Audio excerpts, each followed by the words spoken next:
This content creator is just 25 years old and he's traveled over 35 countries just so that he could ask one question. What's a big mistake you've made? What is a big mistake that you've made? Or a big regret that you learned a valuable lesson from? Will has got over 2 million subscribers in just 2 years. But the most surprising part of his journey was when he said, I was offered a 6-figure job to start my professional career working for one of the biggest banks in Canada. Do I take the job knowing how much I hate it, but knowing how respected I will be from people around me? I ended up quitting when I was 21. But you know, something really triggered Will when I asked him about content creation. What platform do you prefer somebody who's starting up as a creator? I hate that question. Why? It's limiting in a sense. I think any platform works. Yeah. But if you're trying to build a business, Instagram is better because easier to communicate with your audience. Even if you didn't like the question, you're still answering. I love it. Yeah. I get so many DMs on daily basis of people asking me, Sahas, what kind of content I should make? And you know, when I asked the same question to Will, you know what he said? If I post this and it blows up, would I be happy to make it 1,000 more times? If the answer is not yes, you are not doing it for the right reasons. This episode was a masterclass on content creation. And yes, there were some personal opinions which we both did not agree on, but I guess that's what makes the conversation even more interesting. Since he recently traveled to India and even met Dalai Lama, so I had to ask him the most important question. Did he like the food? The controversial opinion here. Okay, so let me ask you the question the way that you ask. How old are you? I'm 25. Are you sure? I think so, yeah. I was 24 2 months ago. Oh, so you recently turned. Yeah. Okay. And what is the best advice that you have got in your 26 years of your life, 25 years of your life? I thought you were 26, to be really honest. Oh, you thought I was lying to you? Why would I lie? No, I was like confused. Why would I lie about my age? I thought that you were I'm not 26. you. You tell everyone you're 28, but you're 37. Okay. I've made a post about it too, that I'm 37. Oh, okay, so you own it. I don't You own have it to now. lie. Okay. Yeah. What's the best piece of advice I've received in my 25 years of life? Yeah. Oh, that's a big question. I don't know if it's a piece of advice, but I grew up with my parents always telling me that I'm capable of doing anything I want to do, which I think is in theory not really advice, but in context of how they said it, they're always like, you know, don't care about what other people think, just do your thing, because at the end of the day, you're capable of doing whatever you want. You're amazing, this and that. And I learned that. I kept hearing it over the course of my childhood, and I believed it, right? Like the more you tell somebody something, or the more you tell yourself something, you end up believing it.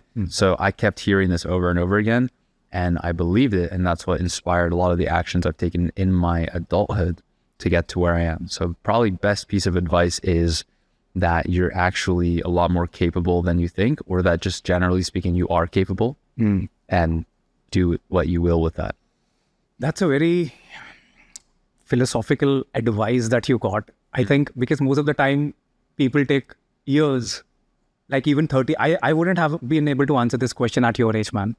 Really, honestly, because I think whatever I've learned over after 30 years of my life. Yeah. I've been getting a lot of comments and just older people telling me you're very wise for your age. Since I was 16, 17, I was working in a bank when I was 17. I remember telling people in the office. Wait, at 16, 17, you were working in a bank? Yes, at 17, yeah. I don't know. Dude, I was. like... I'm a high achiever. I thought that was the right, like, I'm like, okay, this is interesting. I want to go into business school eventually. 18, not 16, 17, 18. I'm getting That's my years mixed. Yes, yeah. So I was 18 and I thought, okay, this is interesting. I'm about to go into university. I'm about to go into business school. What better way to understand business school than to work in a business and work in a bank? And that was the advice I got from my parents, is like, try it in a bank. But when I was there, they were like 40, 50-year-olds who had been working there for a while and complaining. You know, they have their problems in life. And I would just kind of stand there when I didn't have things to do and talk to them about it. And, you know, they'd listen to them, like, what's going on in your life, and try to give them some advice. And they would always be like, wow, you're so wise beyond your years. So I'm 25, but I probably have, like, I've learned this experiences that most 60-year-olds haven't learned. And that a lot of that has to do with who I've spoken to. Yeah, because I think that at the age of 18, not many people even have the direction where they want to go. Like, for example, I'll tell you, I didn't even know that what profession that I would end up into. Forget about even trying. right? Like at the age of 18, I was like very lost. I think most of the people at that age are. They're trying to figure out that, what is their next semester going to be? What is their next, what next education they're going to take? And you were working for someone. Yeah. So like, what was the mindset of like in your family while you were growing up? Like, do you come from by any chance an immigrant family or something like that? Or- Yeah, I mean, half. Well, generationally, it's different. So I'm Lebanese. My mom immigrated from Lebanon to Canada when she was 20. So she's first generation immigrant. My dad is also Lebanese, but my great grandfather took a boat in 1900 or 1899. He had 10 kids and he took the boat alone, went door to door selling, eventually made enough money to bring over his wife and the kids that he had at that time. And then that started my family history in Canada. But yeah, I come fully from Middle Eastern parents. So like when you started working in your corporate career, when did you decide that you want to quit this 9 to 5 thing and you want to start creating content? Because your content is crazy. I mean, when I first found you through Dennis, and I was like, oh dude, like this has to have some kind of a passion behind, because there's so much of consistency when you're creating content, and there has to be some kind of a big role to play, like in your life, some event must have happened or something for you to completely leave the job and completely focus into creating content. So what happened? Like, why did you start creating content? Yeah, well, you said earlier when I was 18, like when you were 18, you had no idea what you wanted to do with life. I'm same way. I didn't work in the bank because I wanted to. I just thought it was an experience worth having. But a lot of the reason why I'm where I am now is not because I knew what I wanted. It's because I was trying to figure out what I didn't want. And by process of elimination, came across that ideal lifestyle or that ideal path. So to answer your question and circle back, what got me to quit the corporate job, the corporate world, I worked in a few banks. I probably spent over a year in total. I ended up quitting when I was 21. The reason why I quit was I did a couple internships that lasted a year. After the last one, I was offered a full-time position and I got that contract slid. And how many years of working in the bank? Just 1 year. Like 1 year in total, but working at a few banks. Yeah, not that long. I didn't spend that long, but I mean, I knew from the start that I wasn't happy, because if you can just date it back to being a finance student in university, especially in Canada, that path of being an investment banker consultant is the highly respectable one. Your friends will like you. Your parents, adults. I get a lot of comments from adults right now, and people telling me like, it's nice this hobby that you do, and one day you'll monetize it, and like you'll be more serious when you're older. And I'm like, cool. I do very well for myself, and I'm very committed. But that happens at the time when you were interviewing them, or is it all the time? All the time? Yeah, even now. Like when I started, when I interview, yes, I've gotten a few weird comments, but yeah, it happens quite often. Can I add to that? Yeah. I feel that somewhere Canada is not a lot of influencer content creator friendly as much as US and the other part of the world is. Do you agree? Because there's no such thing as creator fund. There is no such thing as that people can think about starting their career becoming a content creator. Do you agree with that? Well, I mean, you have to think about it in a few ways. The US has 360 million people or something like that. And Canada has 39 million. So even though we're second biggest country geographically, we have a population that's like 45th or 50th in the world. So why would we be a market that someone would, TikTok, Instagram would want to put all of their effort and energy into? And it makes sense. There's no creator fund, even though Canadians have high disposable income relative to the world. Why would a platform prioritize 40 million people? So that's one thing. The other thing is difference between Canadians and Americans. Canadians are much more soft-spoken and reserved, I find, than an American. Like you can tell when Americans are there because they light up the room and they're louder and they're, they have a bigger presence. Yeah. And just in terms of what I do, people are more reserved. So harder to speak to people, much harder to speak to people and have them be okay with being on camera versus in the US, like all these platforms are booming and people are like, I want to be an influencer and I want to be famous and this and that. So they're more open to the concept of what that could be. Yeah. And it also makes sense from the career standpoint when people are coming from different parts of the world. They want to have a stable income for them and their families and generations. So I think that idea does not float very well of, doing your own thing or starting a business or, creating content for living. Because I feel that if I would have told my parents that, I'm like, when I came here, left the job and started creating content for sales, car dealership, and they were like, what the hell are you doing with your life? Yeah. Right? Because just make money. This is hobby. So did your parents also think about that in some way or not? Yeah, definitely. I mean, when I quit the job, so basically the way it worked was I spent a year there. I got a job offer at the end of it. Okay, full-time job offer, 6 figures, $100,000, and contract slides over to my desk. And I got to ask myself the question you're asking earlier, what's the reason why you quit?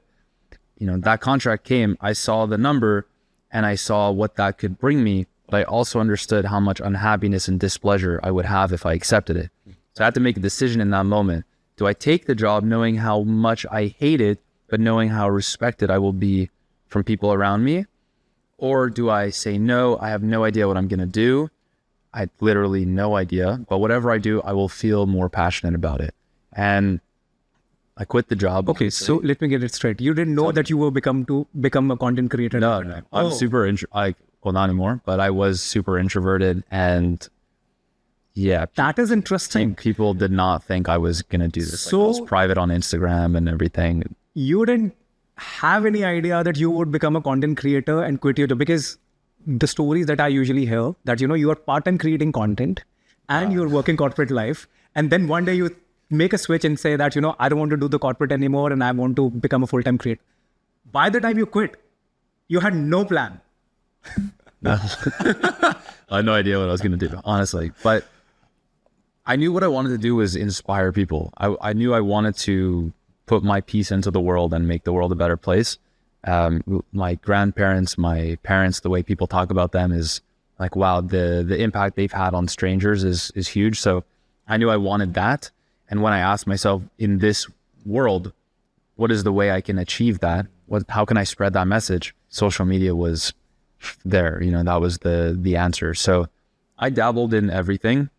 I started out by writing because I became a good writer over the years of like applying to SATs and stuff. I learned how to write. Didn't like the way blogging felt as a business. Went into podcasting, but not podcasting like this. Me in my basement reading out like a manuscript almost. Okay. Didn't like that. And my friends like, why don't you make YouTube videos? And that was in which year? 2020, COVID. Okay. Yeah, during COVID. My friends like, why don't you make YouTube videos? And I'm like, I don't know how to edit and I got to put myself out there and I have to talk to a camera. Like, why would I do that? It's not me. I'm very afraid of that. But I'm like, let's try it. I've vlogged my vacations in the past, like for me, 30-second video. Hey, we're here and whatever for a memory. Why don't I put that concept to work and make a video? And I really liked it. I didn't get views or anything, but I really liked it. And kind of my journey went from there. At the time, you were also looking for other jobs when you started creating on your own? No, I quit and that was it. Quit, yeah, and there was no plan B. Like I have no idea what, if you took away everything I have now, I would never think of getting a normal job. Absolutely. No, it doesn't work. There was never that idea. And I think people who have that idea, it's a limiting factor in how brave you can be. If you think of the plan B, if you know the plan B, it's very hard to stick to plan A because I've got this backup option that I know about. For me, I didn't want to give myself the option. Just, this is what you're doing. You have no idea how it's going to work, but you're going to make it happen. Where does that self-belief comes from?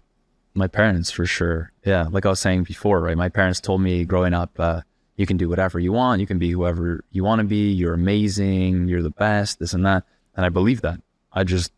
I understood it for what it was, whether it was true or not. And I stuck with that. I still believe it. And I'm just like, yeah, let me trust myself, right? I think someone told me this in an interview and I want to completely steal it from them. Dennis knows for sure. But basically I asked someone, how do you take risks, or what is your attitude towards taking risks? And someone said that the appetite you have for risk and the level of risk you're going to take is dependent on the person you're betting on or the thing you're betting on. So if you really believe in yourself, it's not really a risk.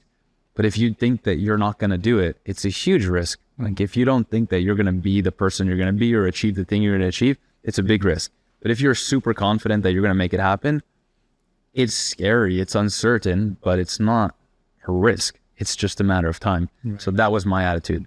Like, I know I'm going to make this happen. I'm a driven person. I'm passionate about this. When's it going to work? I don't know, but I trust the person that's taking this decision, and we'll see what happens. And so when you started creating content, did you have any kind of followers at the moment, or you were nothing? I'm private on Instagram with, I don't know, 600, 700 followers, friends and whatever. So you started primarily on YouTube first, is it? Yeah, I put them all together. I put the Instagram. Well, TikTok wasn't a thing really for me back then. But I made the Instagram and I had the YouTube channel. And those were the two platforms. And on YouTube, when you started creating content, when did it feel like that your content has started picking up? When did you get, let me ask a better question. When did you get 1,000 subscribers? First 1,000. Well, I did it the wrong way, but I took 3 months. But there's a reason, because I didn't organically get 3,000 or get 1,000 subscribers, or I guess it's organic, but the way I did it was like almost like a follow for follow type of thing. Oh, got it.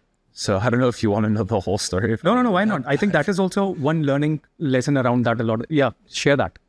So I asked myself, who are the creators that make content similar to what I want to make, the same vision? And from their profiles, I would literally go on every video and scroll through the comments and open new tab, open new tab, open new tab, open new tab, and see if the person who commented was also a micro creator. And if they were, and they made videos, or if they had any video up there, I would go on the video and I would comment on the video, a long, eventually standardized message. Like I figured out basically over the time of doing that there were 5 different types of people who commented on these profiles. And so I made a standardized message for each of them to get their attention. And I'd say, hey, whatever, love your content. Here's a piece of like advice or a tip.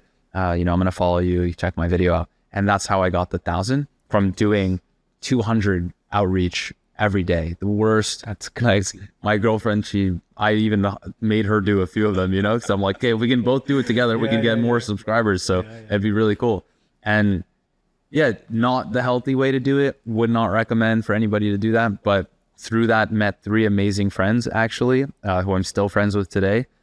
Well, a lot of benefits happen. And I still get comments of people now who are like, yo, man, you made that comment on my video 3 years ago, and I really appreciate that. And I'm like, oh, I do not want to be reminded of that. That was bad. But honestly, I think that is one of the best strategy when you're just starting out, especially when you are a short, small-term creator. And this is something that I've realized even on LinkedIn at the moment works very well.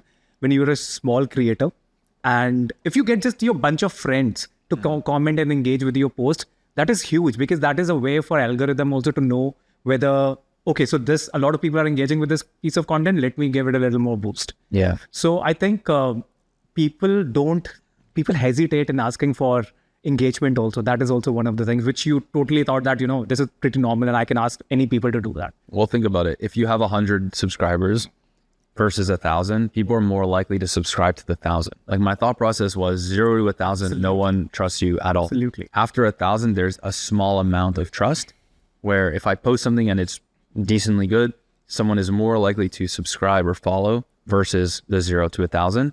So my thought process was whatever it takes, let's get to the 1,000. So I only ended up doing that engaging until I hit 1,000. And then after that, I stopped because it's like, what's the point? This is not scalable. But once I hit that, it gave me that initial traction of like, cool, he's got 1,000. Doesn't matter if you don't have views or whatever, but he's got the 1,000. And I did that very similar strategy on Instagram, and it just makes people trust you a little more. It's a validation also when people are following you. This guy has got 1,000 subscribers already, so maybe he's legit. Yeah. And your content was good at that, is it? Or not? I mean, I don't know what good is. The intention was good. The intention was good. The videos were pure, but the content wasn't very good. No, it wasn't bad. But I mean, if you compare it to like what a good creator makes, it wasn't good. I didn't know how to make videos. I never edited a video. I used the automatic setting on my camera for like 3 years until I met one of my friends who's Singaporean, who's very, very talented. And he looked at my filming while I was filming. He's like, bro, are you on automatic right now? I'm like, like there are settings, like, yeah. He's like, dude, like, change exposure, this, I'm like, what are these terms? Like, I've never heard of this. But it just proves, it doesn't really make a difference in terms of quality, but, we're not quality, but I mean, you could still get followers if you're on automatic all the time. So I would say videos weren't that good, but the intention was pure. And when did you decide that asking people about their life lesson, this kind of a series, when did you decide about starting that? That was the end of 2022. So I started making content in 2020. So it's like about a year and a half, 2 years out from there. So a lot of the content I started with was challenge based, like if you think of a yes theory kind of thing, sort of like a inspirational challenge. Then I transitioned into travel content because the challenge was very hard. I mean, I was doing things like running a marathon without training, convincing strangers or like people to run like a certain thing, and a lot of fitness-based stuff. Yeah. To put a video out every week while doing that is very hard on the body. So I'm like, this is not sustainable. Tried to make travel content, did it for a while. I found like some decent success with it, but knew it wasn't what I was hoping for. So is that you were experimenting at that time? What should be your niche on Instagram or on YouTube? Well, I had the idea of the business the whole time, but I didn't know how to put it out there. And over, the course of trying to figure out the format, I got lost in the sauce of the algorithm and started saying, well, if I make this as a CEO and I might get more views, and like, I've been making videos for a year, nothing blows up. I'd like to have something. So got lost in the sauce a little bit, eventually came back, burnt out, actually, finally. I burnt out after 2 years of making a video every week, and none of them ever blew up. And finally, I'm like, okay, if I keep doing this, nothing will happen. I'm just stuck in this cycle of making shitty videos and whatever. I'm going to not make videos for 3 weeks. And I'm just going to ask myself, okay, it's been 2 years. You've learned some stuff. What do you want to do? What is the way you're going to spread your message?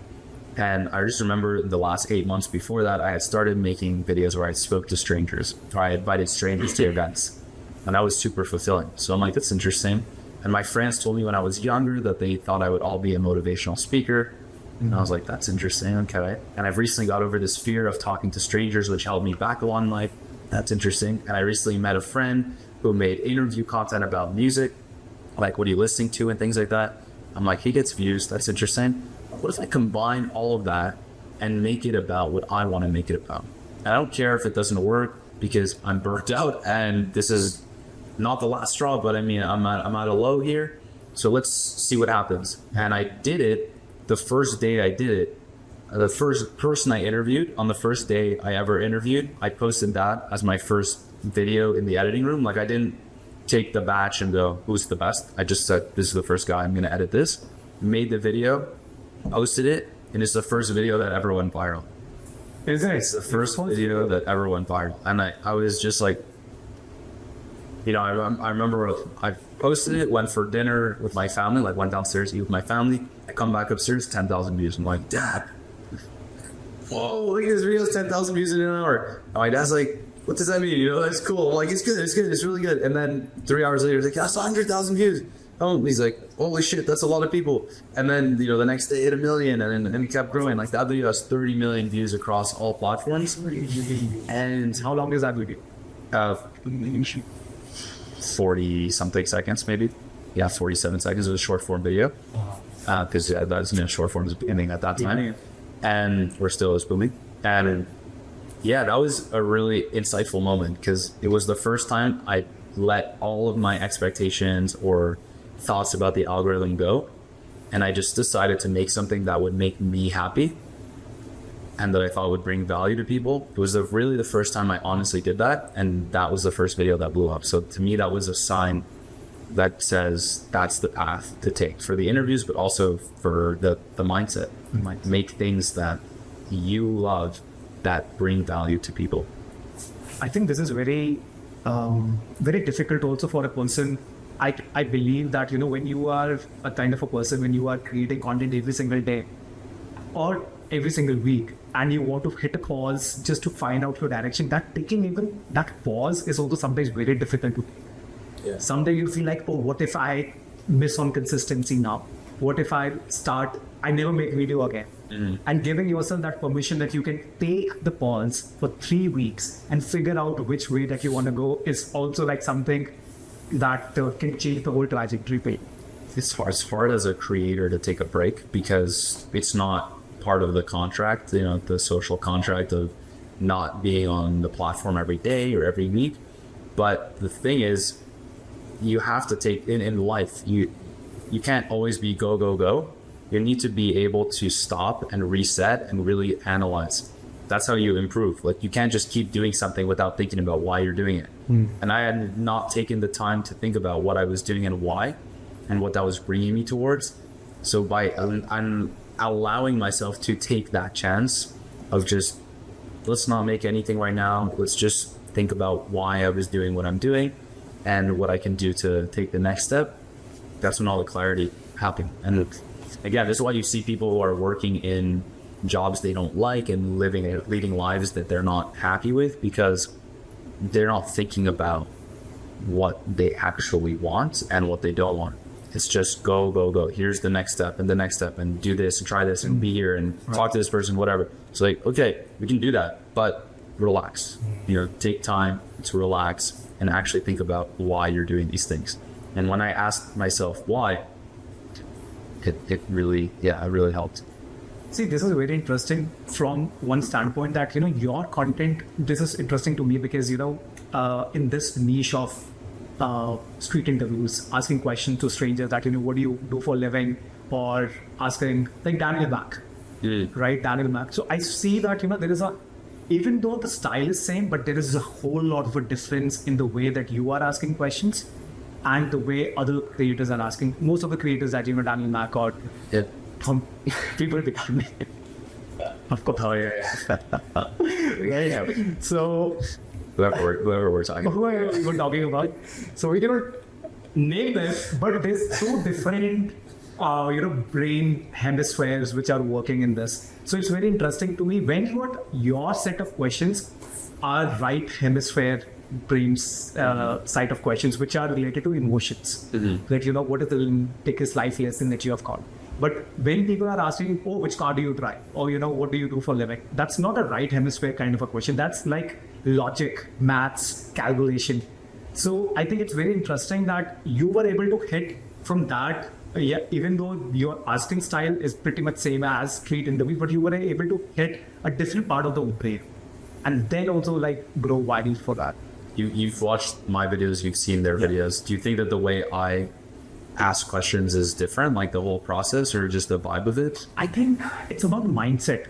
I think the way that you are asking the questions and what I want to feel from that video is what you're providing. Yeah. I think what I get from you is holistic lifestyle and life lessons where which I can implement into my life and I can make it better. But when I'm consuming that kind of content, that is just driven, like that is aspiration. Right. It is not driving any other motivation for me or thinking of me as like how can I improve my lifestyle. It is just telling me that this is a drive that you need to follow in order to earn more income. But with I think, okay, even though I'm able to earn that kind of an income, but what kind of a person do I really want to become at the same time? I think, listen, you can make content about anything and it does well. I'm not interested in material things. I don't live my life that way. A lot of people are. Like, they get on social media to talk about money and wealth and material items and this and that. And then you watch like a Daniel Mack video, like, no disrespect, he's obviously done way better than most people online, but a lot of this stuff is talking about this aspirational lifestyle of driving cars and making money and that kind of stuff. And like, it's not that deep. It's just, hey, how'd you make your whatever? And that person yells something and then that's the video. And people are like, oh my God, that's the coolest thing. It's like, it's not really that. It is entertaining. It's not really that deep. And I just thought to myself, I don't want to think about this. I don't care about the money aspect. I don't care about the car, the watch. Like, listen, I got nothing on my wrist. I wear the same thing every time I ask questions. I don't care. And I can talk about what I want to talk about and show a side of the world that I feel people need to see, and they can do what they want to do and it doesn't hurt anybody. So that's kind of the way I operate.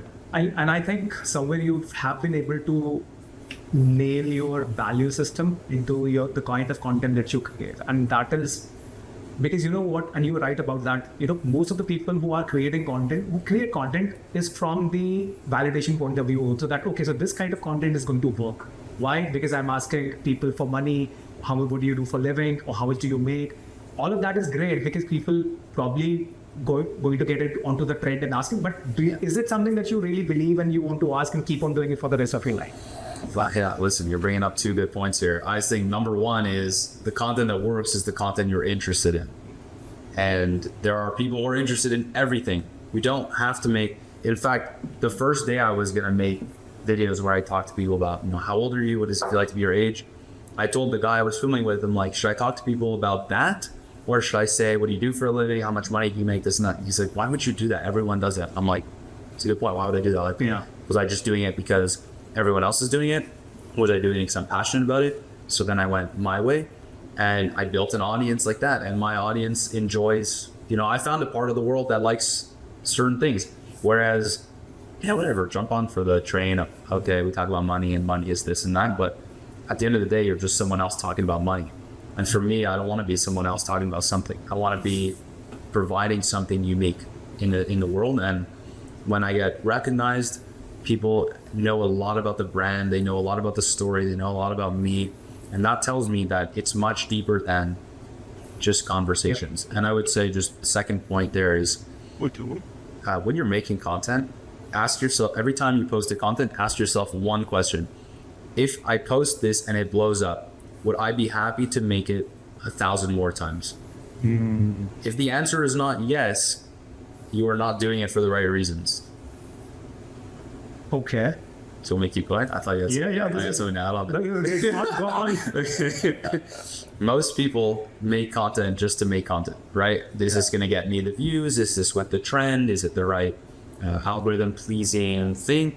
But, and whatever, fine, do what you want. But if that blows up, now you've entered a new rat race. So we quit our jobs because we want to escape the rat race. But now you've entered the online rat race of you make content that you don't like, and you've got to stick with it because that's what your audience knows you for now, and that people love you for this and that, and you don't want to make that, and every day you got to show up, and it's like, whoa, what's the difference between being in the office and that job that you hated? That's true. There's not much of a difference there. So when I made my content, that question I said was always at the forefront. If I'm going to blow up for something, it sure as shit better be for something I'm passionate about. And I can do interviews for the rest of my life. I obviously want to do other things too, but I can talk to people for the rest of my life. And I knew that when I got into it. So it doing well and people knowing me for it, it's like, cool, I get to meet you. I get to talk to anybody I want to talk to, and I get to know them and have a conversation. And that really makes me feel full. And I've been doing this all day today. This is like 11-hour workday. Been talking the whole time, met some really cool people. And, I'm happy to do this 1,000 more times. And I think most people, when they make content, they don't think about that. They just try to please. Yeah. So what strategy would you give, what advice would you give to somebody who's started creating content step by step? Like what should they do? Step 1, step 2, step 3? It's a good question. That's what I asked you before. You're stealing my question. I'm just stealing your question. That's exactly what I asked you. Why is that? Yeah. So by the way, it was you didn't answer it though. It's okay. I'll answer it. Yeah, you answered. All right. So someone is making content. They've already started. And what's my strategy to them for growing, basically? Yeah, like somebody who just started creating content and they want to hit the first, let's say, 1,000 subscribers. So what should they focus on? Three things that they should focus. I think number one, it's important to steal to be a good thief. Yes. Have you read Steal Like an Artist? Yeah, okay. A book I recommend everyone put, and the affiliate link will be in the description of the podcast. Whose link? I don't know. I said it. No, it doesn't matter. But it's important to steal when you're beginning. So what does stealing mean? It doesn't mean taking someone's content and reposting that exact video. It means if you have a video you want to make, find the person who's better than you at doing that and analyze that piece of content like there's no tomorrow and try to make the exact same thing. Not the same words. Do your version of what you want to talk about, but make it exactly the way that person did it And no human being is capable of completely copying someone, just because we're all different and we all have different things about the process that we would do differently in different circumstances. So you'll never actually fully steal. You can copy whatever, but it will never look the same. Actually, let's reverse that. It's not copying, it's being inspired by this thing. And the outcome is that the video you made is drastically better than whatever you would have made if you just winged it, with my limited content knowledge, this is what I would have done. And then it ends up being horrible. But the way to do it is find the people who are already making that content, try your best to emulate that, and then create from there. So that would be step number one, is like picking a series of creators that are doing things you want to be doing, that have the message that you have or a similar message. Study them and try to repeat what they're doing. That would be number one. I think from there, doing it a lot would be the best. A lot means to the point where you've learned the skills. But if you do it a lot, you're just copying. What is a lot for you? It should be 10 times, enough, or like 20 times, enough that it's more habitual of making the content. The number doesn't really matter, but eventually when you get comfortable creating content, you're like confident enough that you are able to. Yeah, you gain the skill. Yeah, so if I've copied you, 10 times, first of all, not that many more videos I could copy, because it's like I already understand what he does. I don't really need to copy him anymore because I understand what he's doing. I'm just going to try my own thing. When you hit that level, which is different for everybody, then you can jump into there. But there are people right now that I see that copy my stuff, and they've been doing it for months, and it's same videos, same questions, same hashtags, same captions. They follow me, they message me. I'm like, I don't answer, but listen, you don't be one of those mindless people who comes on social media and just takes. Yeah. Steal like an artist, but then once you've learned the skill, move past it. So for me, it's put in your flavor, put in your personality. Yeah. So find creators that you can copy, then try to emulate them, and do it enough so you feel like you've learned the skill. I think after that, it's also thinking about who you're making it for, which is very important. Most people don't understand that, so that's target avatar. Why am I making videos? Who am I making videos for? And from there, address those people. Like if I'm making videos for busy professionals who want to learn content creation, then I should incorporate that. Are the visuals I'm using of my previous life me in a suit? They should be, because I'm targeting people in the suit. Am I going to say, are you a busy professional or whatever? Or, I used to be super busy in my life and do this and that. I have to actually say the things or show the things that I want in order to find the people who associate themselves with that. So that comes after. First, learn how to make content and develop the skill and the habit, and then we can get into the more nitty-gritty. Okay. What platform do you prefer for somebody who's starting on? What platform should they start from, which as a creator? I hate that question, honestly, because why? Well, because it's like a limiting. It's limiting in a sense, I don't. It doesn't make it. I don't know if it makes a difference. What platform? Not everybody's comfortable showing off their faces. Okay, I would say that. Okay. Are there better platforms for faceless creators? You start LinkedIn. LinkedIn? Yeah. But you can post videos on LinkedIn. Yeah, but I'm saying like you don't have to show your face. If somebody says that I'm an introvert and I don't want to show a face, I agree. Then how would you? And I desperately want to become a content creator. Okay, I mean, if you want to write, Twitter or X and LinkedIn, those are great. Also, Instagram is good because your captions are basically mini blog posts. Very well. Yeah. For me, Instagram, I would say, just to give the question and answer, I would say Instagram is the best one. If you're doing short form, which I recommend you do short form because it's the most business oriented platform. So easier to. Even if you didn't like the question, you're still answering. I love it. Yeah, I think give the benefit. I'd say any platform works. Yeah. But that being said, if you're trying to build a business, Instagram is better because easier to communicate with your audience. There's more integrations. You can automate stuff, and it's probably the easiest one to be able to interact with your audience and build relationships. Have you seen that if you're creating content for Instagram and it has worked differently for TikTok, since both are short form? Yeah. I mean, listen, I'll post one video on YouTube Shorts, Instagram, TikTok, Facebook, Snapchat. They all get different views. I'm not sure why one does better than the other. I don't have that analytics team. But that being said, I built a big following on all of them from the same videos. So if one doesn't hit on one platform, in the next video it will. So I don't know. I know. But it is that if you're creating a short form content, it's always better to just be omnipresent on all the platforms, the same piece of content. It's not hard. Yeah. I mean, I'll just click more buttons and post. I mean, I post the same stuff on all platforms. Yeah. And also another thing is that, when we're talking about long form content, I'm talking from my own fear. So when I'm talking about, I'm not created too much of long form content. Even this podcast, this is me getting out of. I can see you're sweating. I'm not. No, you're good. No, I'm not. Honestly, this has been one of the best conversations so far that I've had. Good. Have you had a lot of them? I have not had enough. Oh, no. So it's not that good. No, it is good. It is good because Let's leave this as a timestamp that you put in all your episodes. Yeah, absolutely. This isn't as good as Will's podcast. It is not as good as Will's podcast. I'm saying it on record now. So the reason why I'm also saying it because we just maybe lose the train of thought. Oh, you're talking about your fears.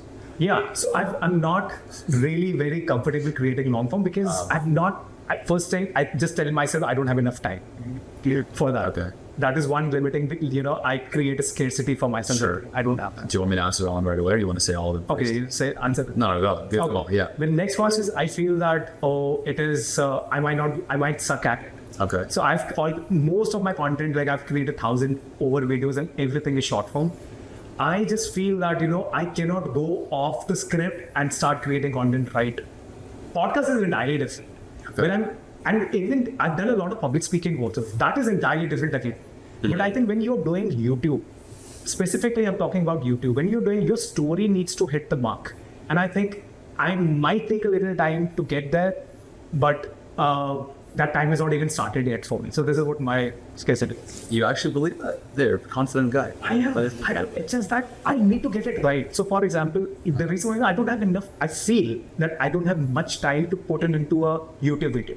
And when I do, I know I'm going to, so how I work is that switch on. Once it is switched on, I don't give a shit about, what is going to happen. Yeah. I have not yet switched it on. Yeah. And I don't know when I'm going to switch it on. Do you feel you have a lot of time for short form? Short form is quick.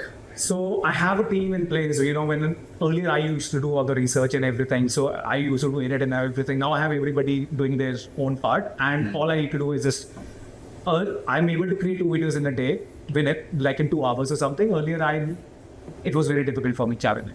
But now I think I have to take another 3-4 hours, start that, skill set from scratch again, because that is YouTube. Yeah. It is not a short form. And I think I need to build that over the period. So what advice would you have for me in that case? Yeah, I got a lot. So let's start with time. Yeah. So think of your relationship, right? With your wife. We think of short form. We think of your agency, maybe friends. You make time for those, even though you're a busy guy, because they're priorities. Yeah. So you saying you don't have time for something, it doesn't mean you don't have time. You have time. We all have the same amount of time. However, it's not a priority. Yeah. You're not prioritizing. It's not a point. So Actually. the question you have to ask yourself, 1, is it worth being a priority? Yeah. And 2, if that's yes, how do I make it a priority? So in order to do that, because you only have a finite amount of time in a day, something that you're focusing on right now needs to take a step back or needs to be delegated or outsourced. Yeah. So if you can make the process, for example, of your short form easier or more, let's say hire script writer or whatever, you save yourself time. Okay, with that, can I explore YouTube? Right? Can I free up myself from other obligations so that I can put more emphasis on this new thing? And that is now how you have time, but only because it's a priority. Mm-hmm. If you're not prioritizing it or you don't want to, it's okay. It's not the end of the world. You're doing well as is, right? And you can invest your energy into doing things that are already working for you. We don't have to feel the pressure of being everywhere. It's not end of the world. Pressure, but It's an interest. No, yeah. I mean, I personally love YouTube a lot from the analytical point of view, from the way that it works. So, however, I've consulted enough for YouTube, other people's channel. It's just that I haven't put a lot of work into my own channel.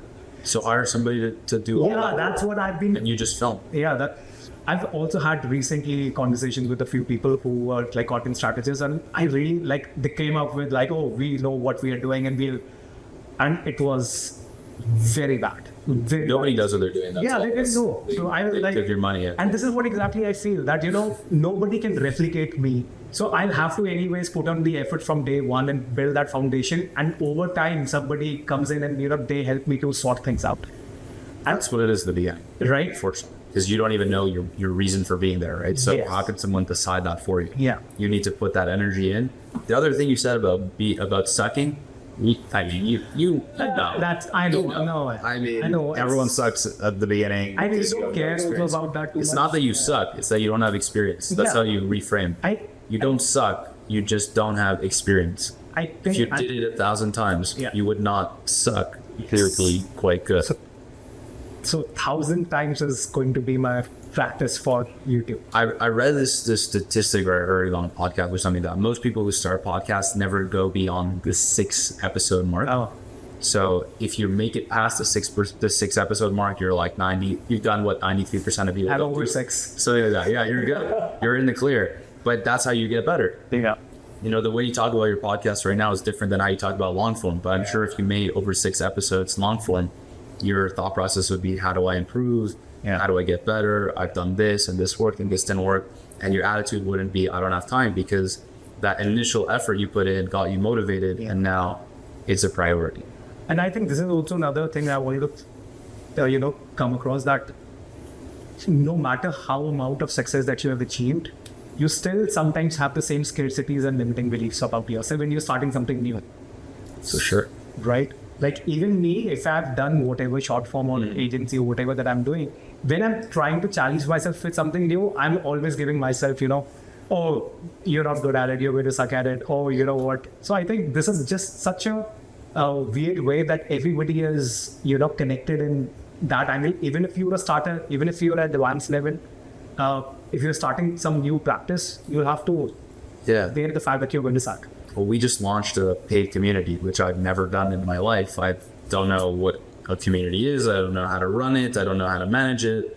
I don't know how to get people to join it. Like, I don't know how that works. I have an audience. I don't know how to bring them into this community. And, initial thought process is, yeah, we suck at this. Like, we're terrible.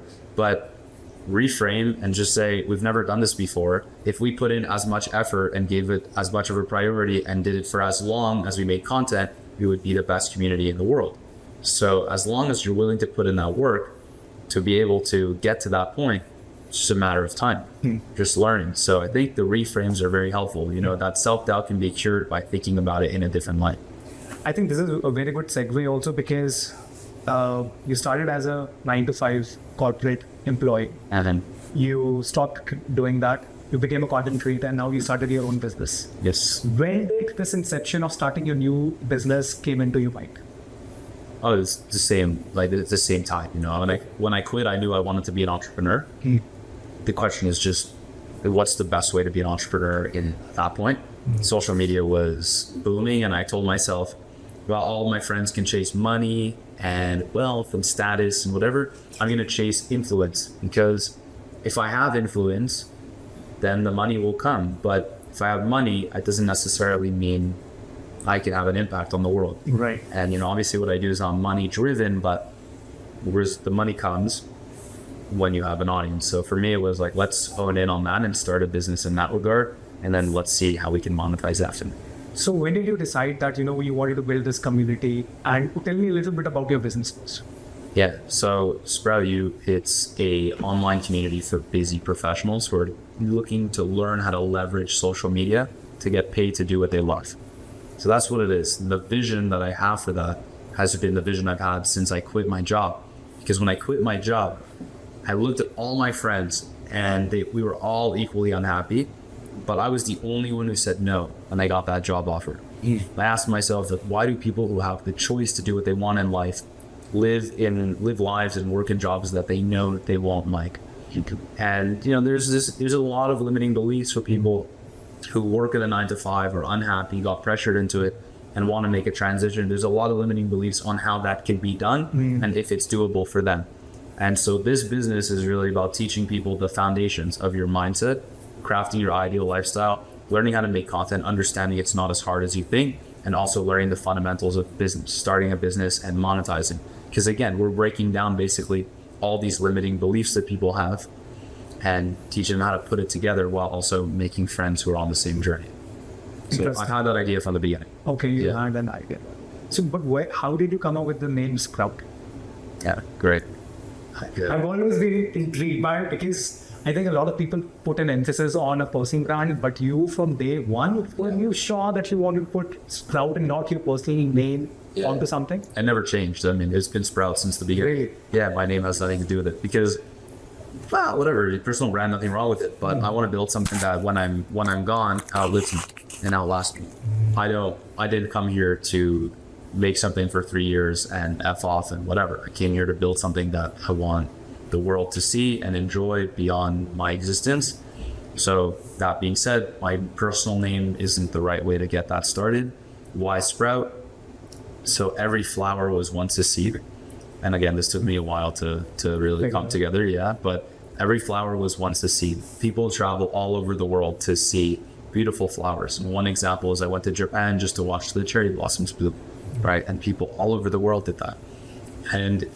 But not every flower that we see, or not every seed that we plant becomes a flower. But everyone admires them. So in order for a seed to start growing, it must be watered, given appropriate sunlight, fed. I don't know, whatever. I'm not a botanist, so I don't really understand. But it must be taken care of and given the right foundations consistently. Not once. You can't water it once. You can't put it in the sun once. You can't feed it once and expect it to grow. It needs to happen for a consistent amount of time. We don't know how long that is. It changes for every flower, every plant that we seed. But once you do that for long enough, it will start to grow. And when it starts to grow, the first step it will take is it will sprout. And so that's the purpose of the brand. That's amazing. Teach people the foundations of their success. And the foundations, which is why my shirt says it's a mindset, is because the foundation of every success is a strong mindset. And the H, because Sprout has no H in it normally, the H is for human connection, which is a pillar of. So that's story. Yeah. It's amazing. I had a lot of time to think.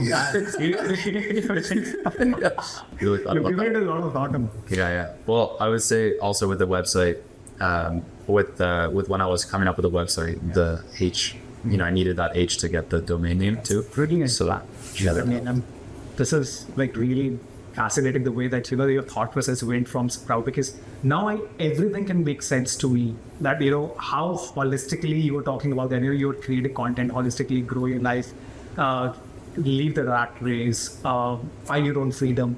But it all starts with the mindset. Yeah, man. When I quit my job and no one else did, the understanding was, I had to think about that, right? I do a lot of journaling, so I had to sit and think about that and ask myself, why did I quit and they didn't? I'm the only one who quit. So what's the difference between me and those people? And it was self-reflection. I knew the answers to who am I, what do I want? I knew the answers to that. I also knew what do I not want. And I also had an idea of how I might get what I want.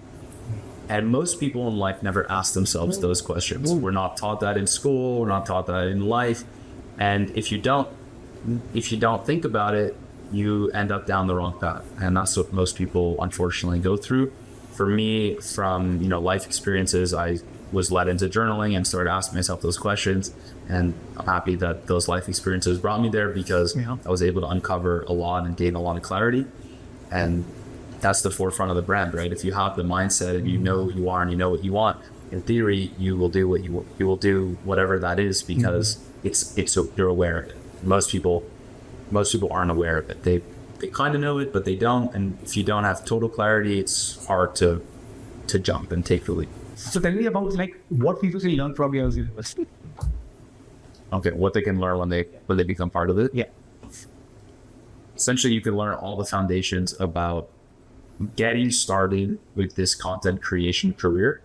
If you have no experience, if you want to grow and you have no experience, maybe you're an introvert or not, you don't know much about the content world, and you want to have friends who are doing the same thing, you want to learn from me and other creators who have been able to forge that path.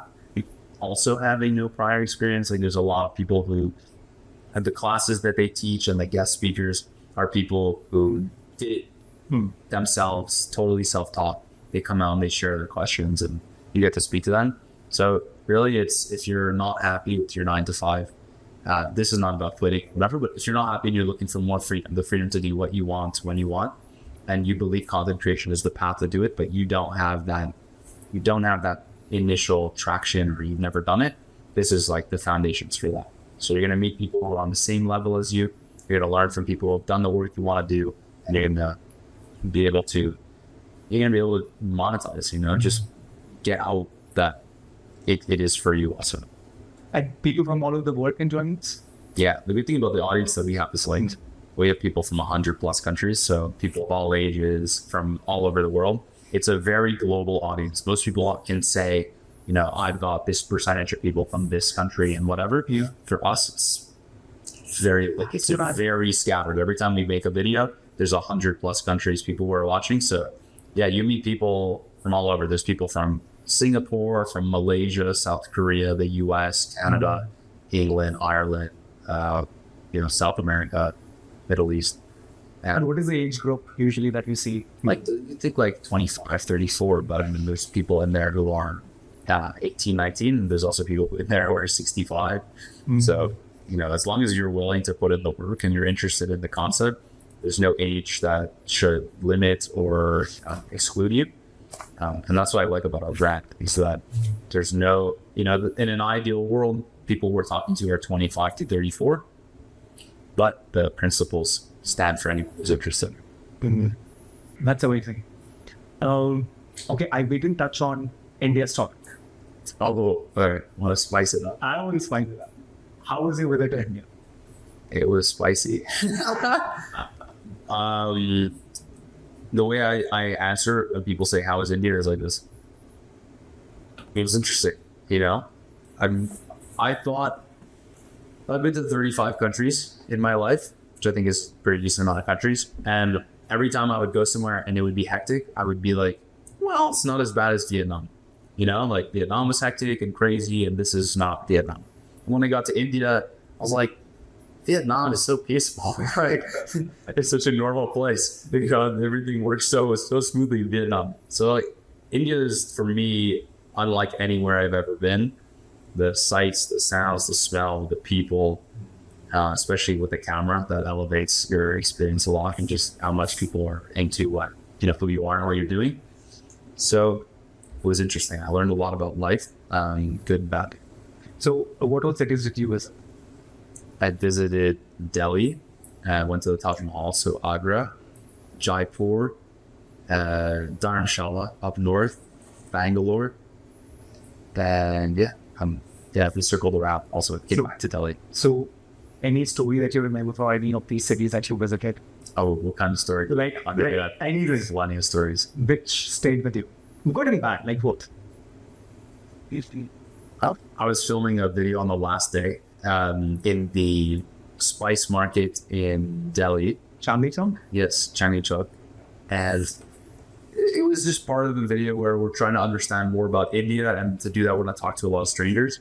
And there were no foreigners there. Like, as we went deeper and deeper into the market, it's just really Dennis and I. And we got to a point where I need to film me talking, not to strangers, but just me speaking. So I sat down on a little concrete post, and I was Dennis like across the street filming, and there's just like tons of people who just came in without saying a word and just stared. Like, either they looked at me like this, or they looked at the camera like as if they were an extra in a movie, Without blinking. Yeah, like this.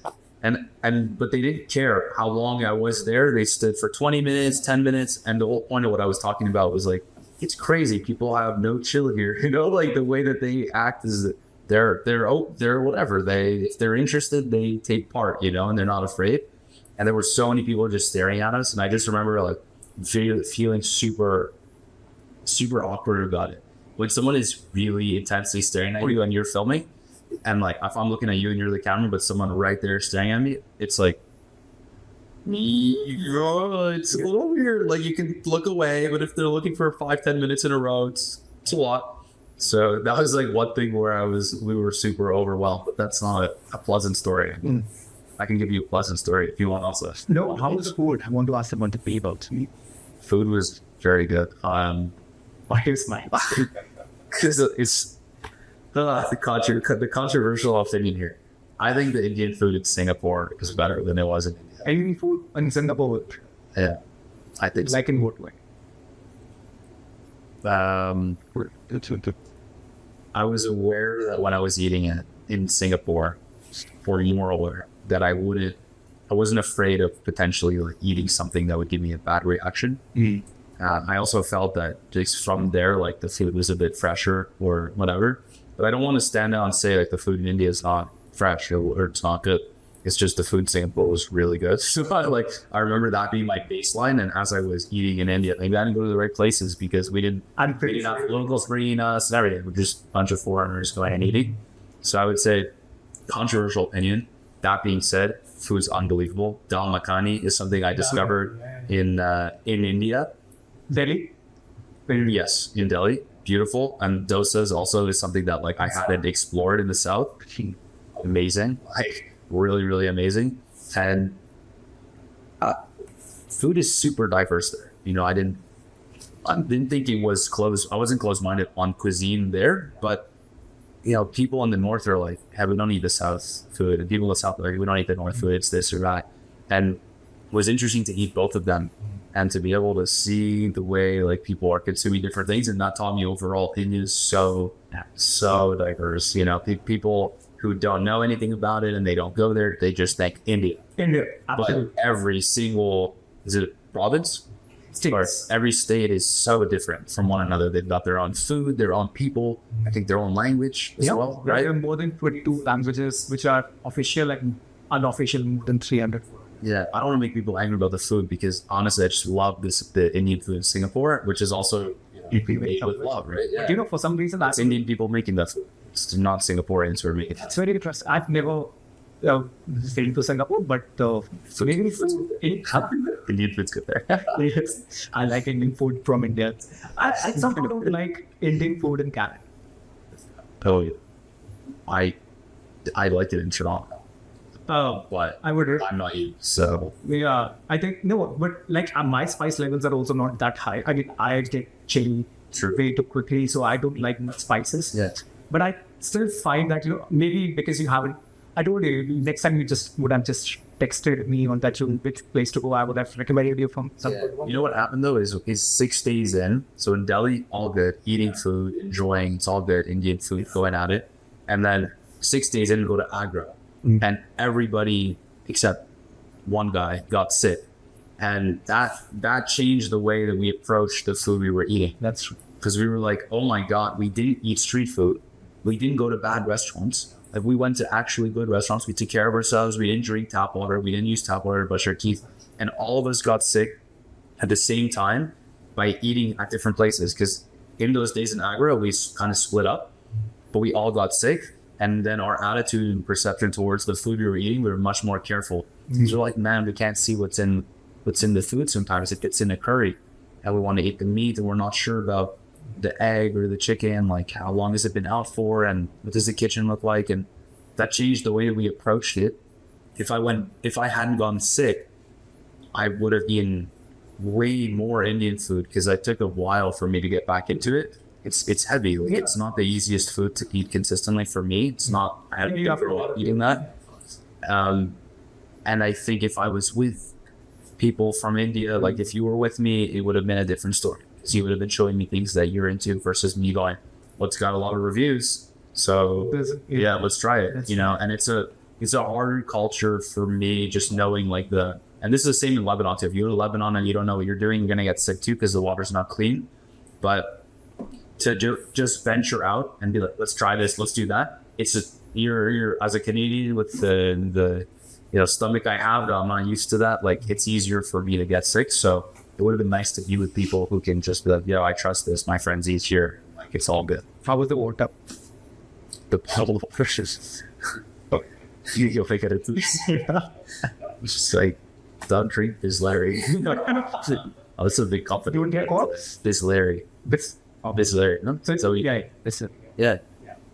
No, I mean, whatever. It's water, but there's different water bottle companies, like there are everywhere. And I just noticed a huge difference between some of them. Like the Himalayan water is some of the freshest water I've ever had in my life. And every time you drink it, it hits really different. The most common one, I think, is Bisleri, which is like a greenish turquoise wrapper. And there's different kinds of them. There's Bisleri 500, this and that. Like, why are there different kinds of water? Like, it's water, you know what's in here? I didn't taste that and think that was, beautiful, clean water from like an Alp or something. In Canada, we're privileged because the water we have, because most of the world's fresh water is here. So the water we have is so pure. And then when I tasted that, it's hard to feel refreshed with that one specifically. So yeah, not an ad for Bisleri. I don't, whatever, but besides that, the water's okay. I mean, don't drink the tap water. Of course. Yeah. Yeah. So how was your experience meeting Dalai Lama? What can you say? You're basically meeting the Buddhist version, or the Buddhism's living God. That's the Dalai Lama. So he is God in a living being. That's how they treat him. So yeah, how that feels. You want the whole story of how I met him, basically? Yeah, because I remember you asking me that, how you could meet him, and then you could actually make it. I mean, I was so... Oh, we did talk about that before, right? We talked about That's true. You wanted to meet him, you would looking for some connection that and then you posted that you interviewed him, which is so crazy for me, and I'm so proud of you at the same time. Yeah, because I think that was a big milestone, going to India, actually meeting. So did you meet him at Dharamshala? Yeah. No. Yeah, So, he doesn't really move around anymore. He's 88 or 89. so most of the time he spends in Dharamshala, is it? Yeah. Plays basketball with his friends. I'm not kidding. He doesn't do that. But they have a basketball court there for the monks. Yeah, so basically, I have this idea that I'm in India and the Dalai Lama is also in India. And when am I going to go back, and when am I going to have this opportunity? It would be interesting if we could interview the Dalai Lama. Obviously, you can say that, and it's very different than actually making it happen. So the process to do that was get the idea and then post on social media and ask my audience, has anyone ever met the Dalai Lama? How would I interview him? What are your tips? And among all of the recommendations, someone said, I have a friend, he's Tibetan. If you go to New York, then you could go to his shop and you could ask him. Probably knows. And I'm like, okay, when am I going to go to New York? But whatever. Initial thought process was, I'm not going to New York, I'm going to wait. The day before we went to India, we got a 1 day, like we were filming a partnership video and they wanted us to be in New York. Mm-hmm. So we took an hour to go to the store and talk to the guy. And we're like, we want to meet the Dalai Lama. How do we make this happen? And he's like, well, I don't know. It's very hard. Most of us don't meet him anyway, but you could email the office. They're like, if you can find it, there's an email for the secretary, and you can email the secretary and see if there's a way you can set it up. So I'm like, okay, cool. So he gave me the email, or like I found the email, sent the secretary an email. And the way I sent the email was, hey, I want to interview the Dalai Lama, and we do all these interviews on the street. We've also interviewed your friend. So the yeah, I mean, friends, not friends, I don't know, but one of the world's most influential spiritual leaders. I sent them the link and I go, cool, we've done this before. So if we've done it with this guy, we're the real deal, right? We're not some like random people. And I think they took that, and he never explained it to me why he answered, but they responded and they're like, cool, we can think about it. Best thing for you to do is visit the office. I'm like, okay, where's the office? In northern India, in Dharamshala. Like, okay, so let's try. We don't know if this is gonna happen, but let's try. And then we went to Delhi. We flew to Dharamshala from Delhi. So again, just for reference, Delhi is 15 hours away from Montreal on the plane. Dharamshala is 2.5 hours away from Delhi. So it's a very long distance to get there. And then you gotta go like an hour and a half up the hill in the mountain. And we went to the office and showed them the email, and we talked to a bunch of monks. And eventually they're like, cool, we have a viewing, like a blessing ceremony that he hosts every now and then, and we'll put you in the line. And I'm like, okay, but that's not an interview, I'm going to see him, he's going to bless me, and then I'm going to move on. I want to ask him questions. We didn't come here just to meet him. Yeah, obviously, we're grateful for that, but we want to talk to him. So really through hassling the guy, like we were just really up his ass. I was in The secretary of the Dalai Lama, like he'd be in his office and we tell the security guard, bring him out. Like we want to talk to him. And they're like, you just spoke to him. Like, no, we want to come on, bring him out. So we do this for like 2-3 days. So eventually he's like, okay, I will be there at the blessing line and I'll make sure you have time to speak to him. So, while most people just kind of funnel in and they get 2 seconds where they meet him, he gave us 3 minutes.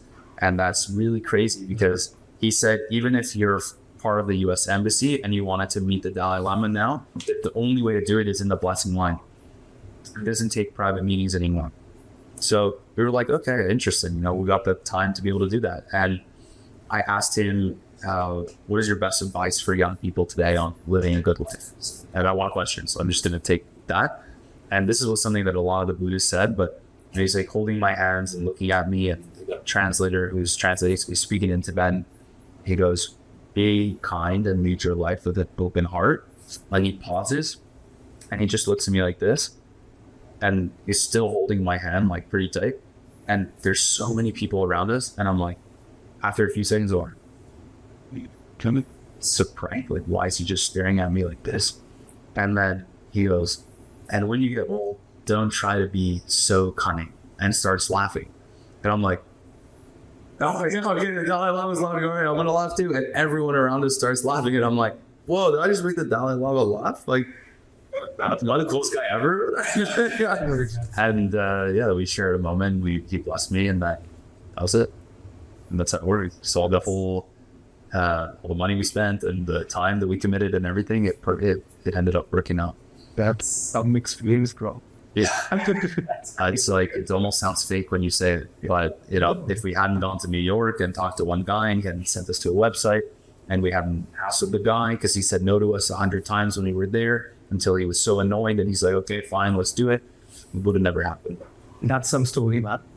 I think the conclusion to take away from this whole conversation, like everything that I've been saying, is that I'm not a filmmaker. I didn't go to film school. Like I was introverted growing up. Never made content before. But to be where I am now and to have the opportunities I have, it's purely like, you should look at me and be like, this guy could be me.